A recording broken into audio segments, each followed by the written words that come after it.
Assalamualaikum warahmatullahi wabarakatuh. Kami dari kelompok 7 akan mempresentasikan tentang pasar modal.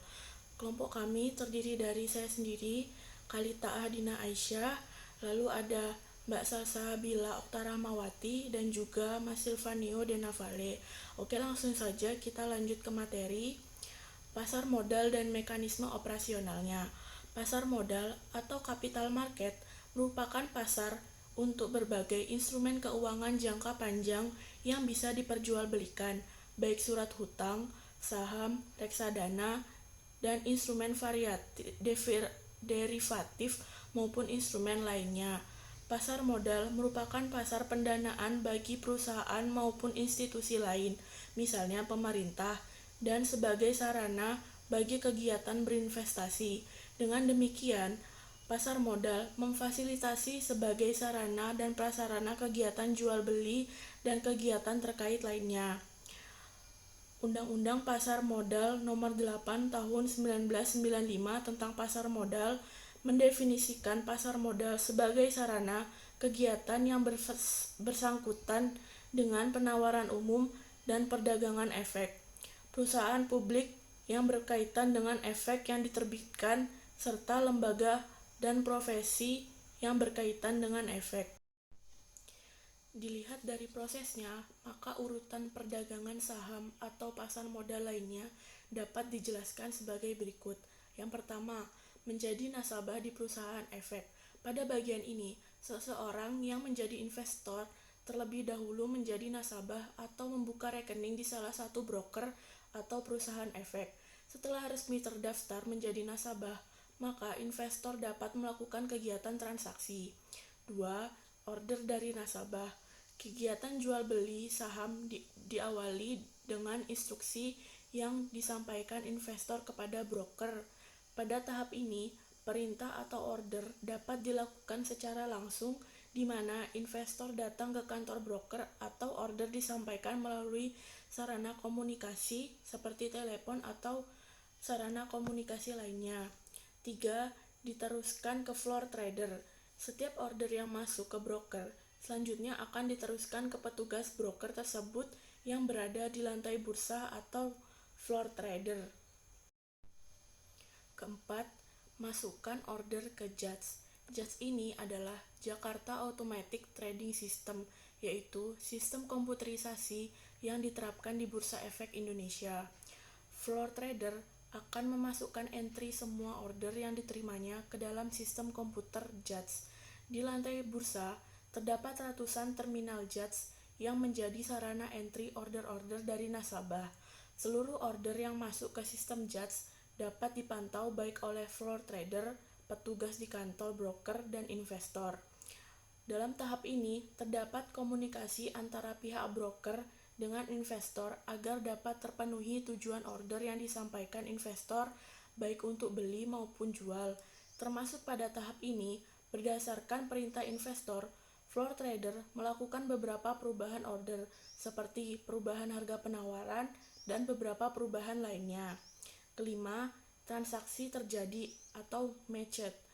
Pada tahap ini, order yang dimasukkan ke sistem JATS bertemu dengan harga yang sesuai dan tercatat di sistem JATS sebagai transaksi yang telah terjadi. Dalam arti sebuah order beli atau jual bertemu dengan harga yang cocok.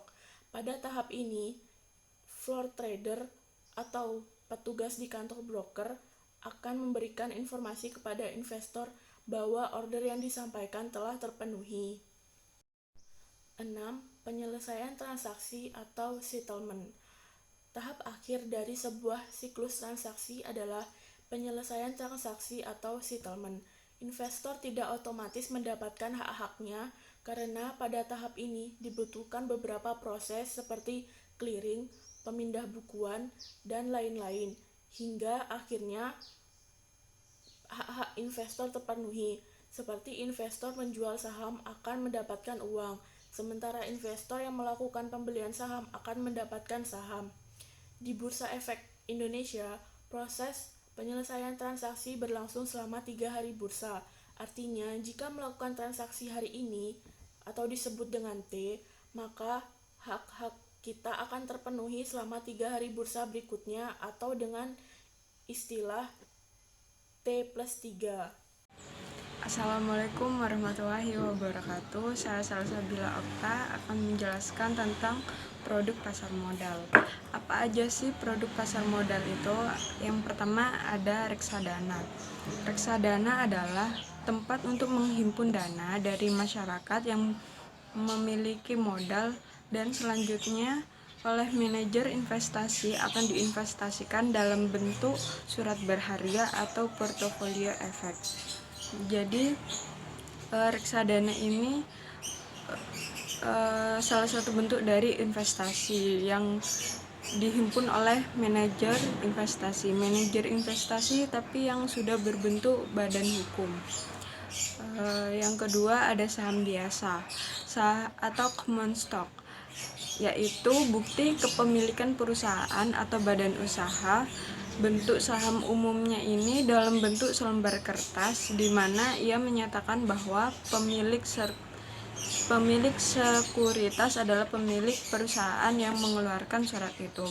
Namun sepertinya di era sekarang ini sudah tidak menggunakan kertas lagi karena alasan keamanan dan sudah menggunakan teknologi yang diperlukan.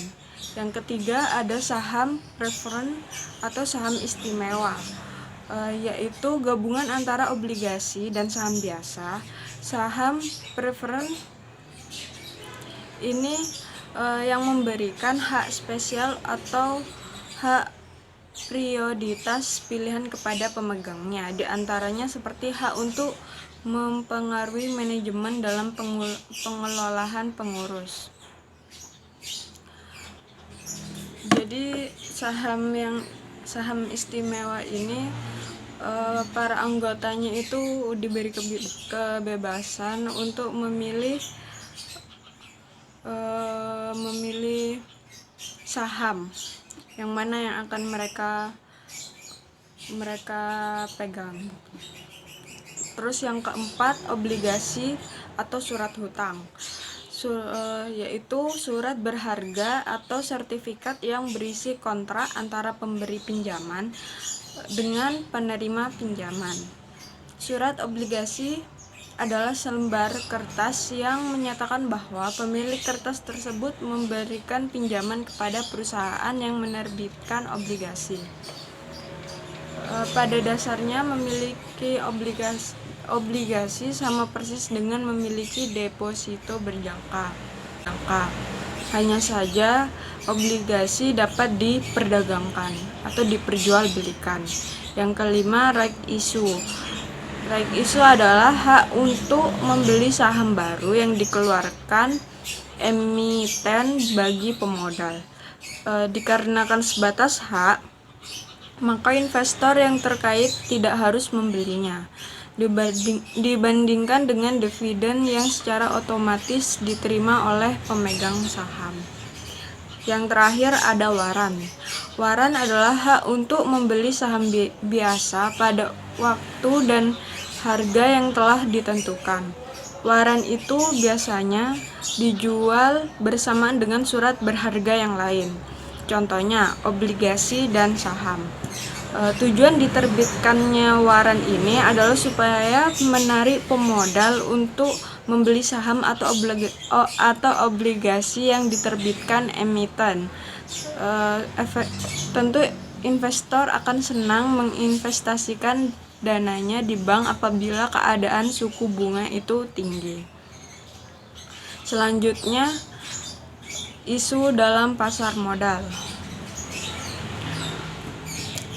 Dilantik dari Liputan 6, Otoritas Jasa Keuangan OJK menantikan akan terus memantau perkembangan pasar dan secara proaktif meninjau serangkaian kebijakan yang berlaku untuk menjaga pasar modal Indonesia tetap beroperasi. Upaya di tengah volatilitas pasar yang dipenuhi ketidakpastian akibat pandemi virus corona.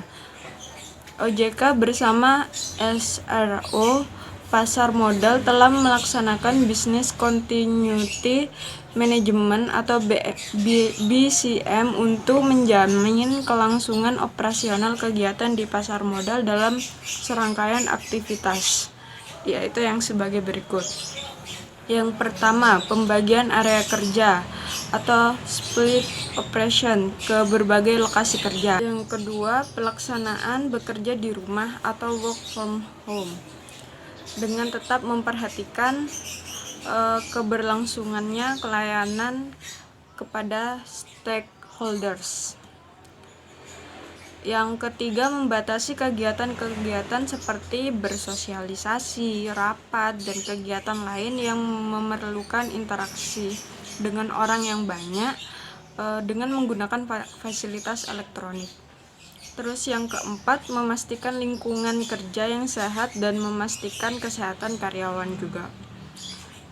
Terus selanjutnya, selain melaksanakan BCM, sejumlah stimulus juga telah diberikan oleh OJK dan SRO kepada stakeholders pasar modal untuk memberikan kepastian hukum dalam menghadapi situasi ini, yaitu diantara lain 1. Perpanjangan batas waktu penyampaian laporan keuangan tahunan tahun 2019. Laporan tahunan ini bagi emiten dan perusahaan publik termasuk perusahaan tercatat, yaitu selama 2 bulan di atas waktu penyampaian. Yang kedua, perpanjangan batas waktu penyampaian laporan keuangan interim 1 tahun 2020 bagi perusahaan tercatat selama 2 bulan dari batas waktu penyampaian laporan sebagaimana dimaksud dalam peraturan BEI. Yang ketiga, perpanjangan batas waktu penyelenggara RUPS tahunan oleh emiten dan perusahaan publik selama 2 bulan. Terus yang keempat, penyelenggaraan RUPS oleh perusahaan terbuka dapat dilakukan dengan memanfaatkan fasilitas elektronik proxy pada sistem ERUPS. Yang kelima, perubahan batasan auto rejection pada peraturan perdagangan di bursa efek. Yang keenam, pelanggaran transaksi short selling bagi semua anggota bursa mulai tanggal 2 Maret 2020 sampai batas waktu yang ditetapkan oleh OJK. Yang ketujuh, pelaksanaan trading halt selama 30 menit dalam hal IHSG mengalami penurunan mencapai 5%. Baik, di sini saya akan menjelaskan tentang perkembangan transaksi pasar modal. Yang pertama, dimulai dari 14 Desember 1912, bursa efek pertama di Indonesia dibentuk di Batavia oleh pemerintah Hindia Belanda. Selanjutnya 1914 sampai 1918, bursa efek di Batavia tutup selama Perang Dunia Pertama, disusul dengan 1925 sampai 1942, bursa efek di Jakarta dibuka kembali bersama dengan bursa efek di Semarang dan di Surabaya. Dan pada awal tahun 1939, karena isu politik Perang Dunia Kedua, bursa efek di Semarang dan Surabaya kembali lagi ditutup. Dan pada tahun 1942 sampai 1952, bursa efek di Jakarta ditutup kembali selama Perang Dunia Kedua. Lanjut ke 1952, bursa efek di Jakarta diaktifkan kembali dengan Undang-Undang Darurat Pasar Modal nomor Undang-Undang Darurat Pasar Modal tahun 1952 yang dikeluarkan oleh Kementerian Kehakiman Lukman Wiradinata dan Menteri Keuangan Profesor Dr. Sumitro Djojo Hadikusumo, instrumen yang memperdagangkan obligasi pemerintah RI tahun 1950. Dan pada tahun 1956, program nasionalisasi perusahaan Belanda, bursa efek semakin tidak aktif. Pada perdagangan di bursa efek vakum pada tahun 1956 sampai 1977. Dilanjut pada 10 Agustus 1977, Bursa Efek diresmikan kembali oleh Presiden Soeharto. BEC yang dijalankan di bawah BAPEPAM, Badan Pelaksanaan Pasar Modal, pada tanggal 10 Agustus diperingati sebagai HUT Pasar Modal. Pengaktifan kembali pasar modal ini juga ditandai oleh Go Public PT Semen Cibinong sebagai emiten pertama. Pada tahun 1977 sampai 1987, perdagangan di Bursa Efek sangat lesu.